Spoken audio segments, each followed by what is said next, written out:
Hey, welcome to Fridays 5. My name's Suzanne Caldeira. I'm a mortgage originator with Guaranteed Rate. And on Fridays, I interview inspiring people that I know or want to know, who I really think that you should know, and who I hope will speak their truth and be able to touch and inspire you. The views are my own. They're not necessarily the views of Guaranteed Rate, and also the views of my guests. Today, I'm excited to have Margaret Batting, who's an executive coach and a professional development consultant who is dynamic. And I've had the pleasure of having lunch with her and spending time with her. And I said, hey, be on my Fridays 5. So Margaret, I just want to say thanks. Thanks for being on. Thanks. Thank you very much for having me. I really appreciate it. You're welcome. You're welcome. Well, as I told you, I wasn't going to pre-question you, so to speak. So thanks for being real and being you. And I want to jump into the first question that I'll ask my guests. And that's, what inspires you? My son inspires me every day. He is 18 years old. He's had a super rough year with COVID. His senior year blew up. His freshman year at college is kind of blowing up, and he doesn't complain. He just gets up, he gets what he needs to get done. And he's also been struggling with some health issues, and he just gets through it every single day. So my son inspires me actually to get out of bed every day and do my best. That's awesome. That really is. It seems like he's shown you how to get through a tough time. Mm-hmm. Yeah. What do you think's been the biggest thing that you've learned from watching him during this COVID? Just attitude. He's had a really, and even when he starts complaining, he says, I know I shouldn't be complaining, but I just don't feel good right now. And then he flips the switch on it and he'll move forward in a positive way. I think he's seen me do that over the years, and we talk about a lot of things, and I practice some of my coaching stuff on him. So I guess it's been working too, which is great. But he's put his own twist on things, and he's an old soul. I always tell him he's an old soul. He's been around.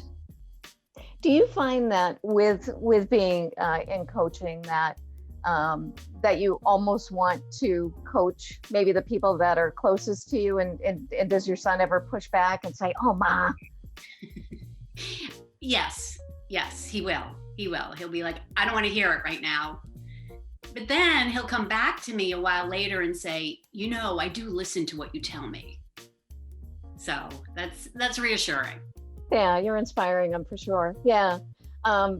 A lot of people will have, and this is my second question, a lot of people will have defining moments in their life, mm-hmm. or a moment. Do you have one, or do you have some that maybe have made you the person that you are? Well, I have to say I've had several, some welcomed, some not welcomed.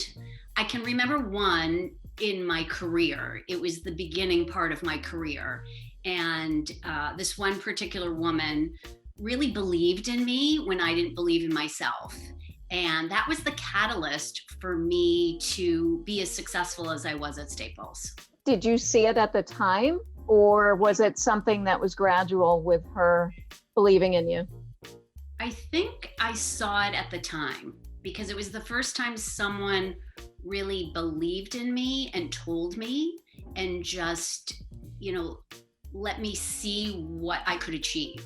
And then it made me rise to that level. I can definitely see you lighting up when you're talking about her. Yeah. So she was I have to say, she was a badass. She really was. And that's awesome. I'm grateful I got to work for her. So, yeah. Who've been some of your mentors in your life? So she was a mentor. So when I was at Staples, I had 11 different bosses. Some were really fantastic and others were not. And I have to say, I learned from every single one of them, the type of leader I wanted to be and the type of leader I didn't want to be. So I would have to say that was probably, I feel like I grew up there, and I had exposure to a lot of influential, smart, dynamic, successful, giving people. Yeah. And do you think that even maybe almost a reverse mentor, like maybe a horrible boss Hmm. could almost be a reverse mentor on, like you said, not Oh, being what you don't want to be, right? totally. I'm messing up my words right now, but I think you know what I mean, right? Yes, yes. I learned just as much from a bad boss as I did from a good boss because you learn how you don't want to be and how not to handle certain situations. And it forces you to grow in different ways and to be resilient.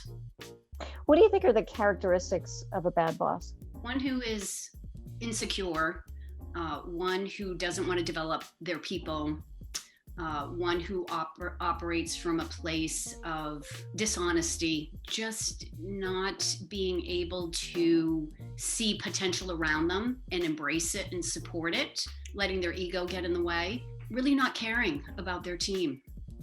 I would say those are some traits that are just not good leadership. Now, on the opposite end, what makes a good boss or a good leader? I think a good leader cares for their people. They invest in their development.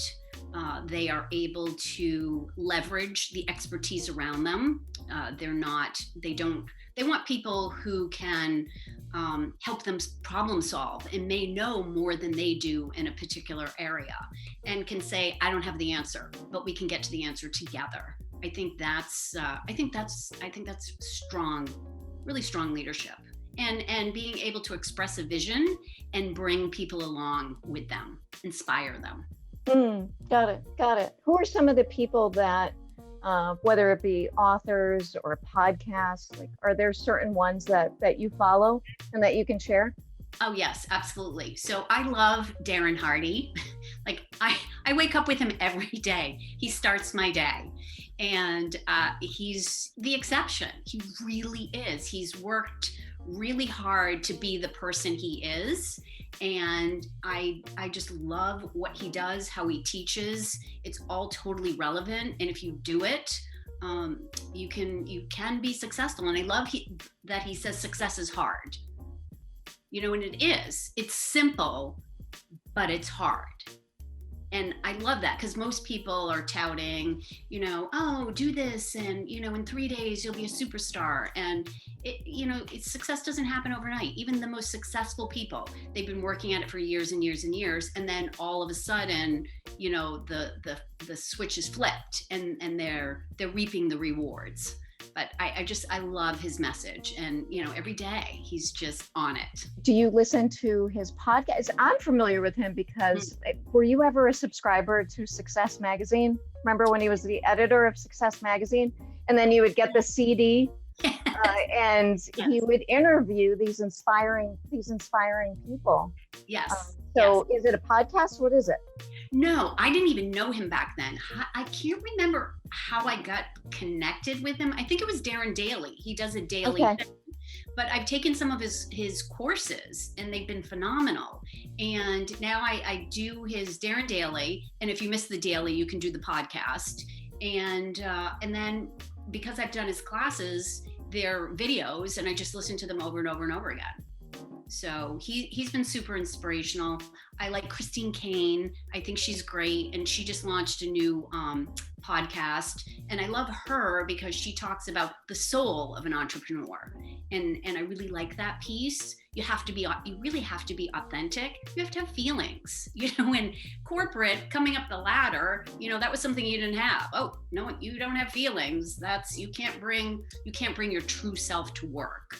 And now I'm so grateful all of that has changed, and you can bring your authentic self to work, and really your personal brand, which is some of the work that I've done in the past too. So those are two pretty inspirational people for me.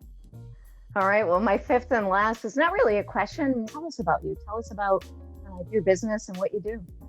So what I do is I work with all women now. I used to work with men, but I made that transition, and I work with women who want to up-level their game, meaning they want to get promoted, they want to interview for bigger roles, they want to make a transition from kind of one career to the next, or they simply want to be more effective in their current roles.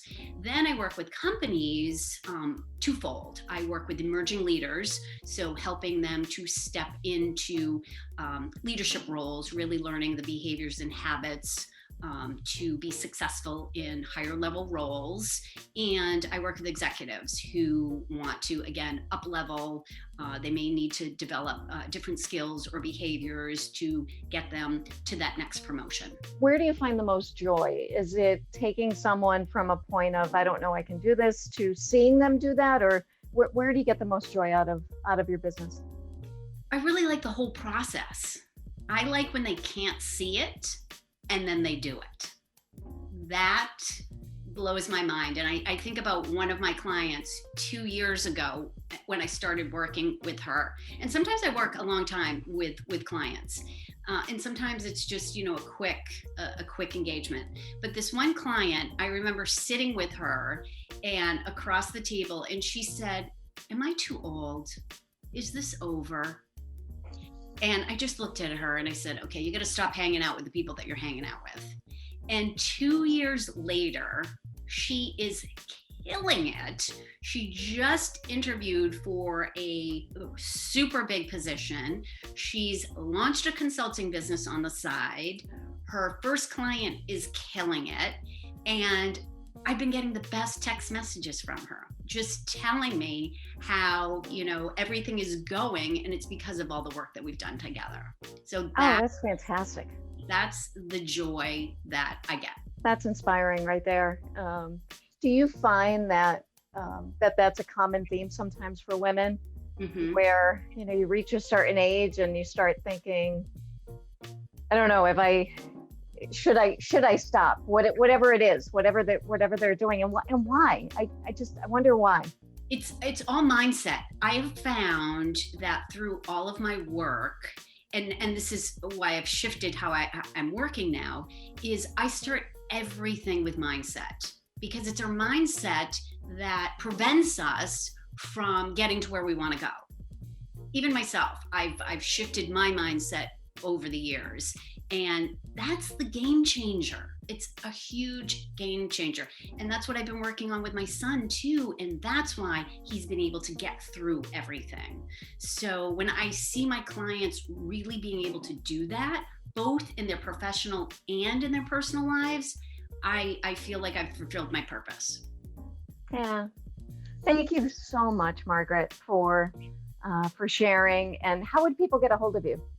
So they can contact me either through my website, which is margaretbatting.com, or they can email me at margaret@margaretbatting.com, or they can just give me a call, 617-645-4414. I'm pretty easy to get a hold of. Awesome. Thank you so much for being on Fridays 5, and really, really inspired by you, and found myself even being a student as I'm listening to you, and needed to hear about mindset today for sure. Great. Thank you. It's been a pleasure.